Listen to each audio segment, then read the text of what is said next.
வணக்கம். நம்மளோட சேனலை ஃபஸ்ட் டைம் பார்க்குறீங்கன்னா லைக் பண்ணிவிட்டு சப்ஸ்கிரைப் பண்ணிவிட்டு மறக்காமல் உங்கள் ஃப்ரெண்ட்ஸ் அண்ட் ஃபேமிலிக்கு ஷேர் பண்ணுங்கள். ஏன் ஷேர் பண்ண சொல்கிறேன்றது வீடியோ எண்டில் சொல்கிறேன்.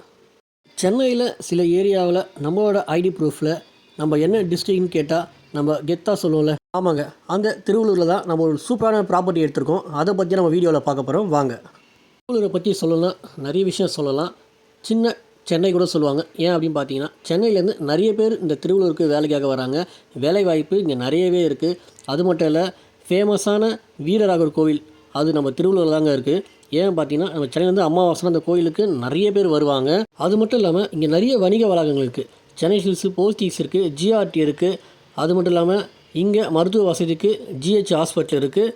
பக்கத்துலேயே உங்களுக்கு கோர்ட் இருக்குது, சப்கோர்ட் இருக்குது, கலெக்டர் ஆஃபீஸ் இருக்குது. அது பக்கத்தில் தாங்க நம்மளோட சைட் இருக்குது. லொக்கேஷன் பார்த்தீங்கன்னா திருவள்ளூர் திருப்பாச்சூர், அதாவது அரக்கோணம் போகிற வழியிலேருந்து கீழே சர்வீஸ் ரோட்டில் திருப்பாச்சூர் இறங்குனீங்கன்னா பக்கத்துலேயே உங்களுக்கு ஒரு கோவில் இருக்குதுங்க, தெப்பக்குளம். அதை ஒட்டினா மாதிரி தான் சைட்டு இருக்குது. கடம்பத்தூர் ஸ்டேஷன் அங்கேருந்து ஒரு 4 கிலோமீட்டர் நீங்கள் போயிடலாம்.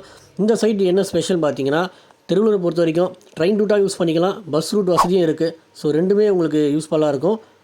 சைட்டுக்கு டிடிசிபி ரெரா அப்ரூவலுக்கு 80% நம்ம பேங்க் லோன் பண்ணித்தரோம். 25 lakhs நம்மளுக்கு ஒரு பட்ஜெட் யூஸ் பண்ணித்தரோங்க. இதுதான் நான் ஸ்டார்டிங்கில் சொன்னேன். நிறைய பேருக்கு வீடு இல்லாதவங்களுக்கு இந்த வீடியோவை ஷேர் பண்ணுங்கள். வீடுன்றது ஒரு பெரிய ஒரு கனவு கூட சொல்லலாம். அது மூலிமா ஒரு நல்லது செய்கிறேங்க. அதுக்காக தான் சொன்னேன் நான் ஸ்டார்டிங்கில். இந்த வீடியோவை ஷேர் பண்ணுங்கள்.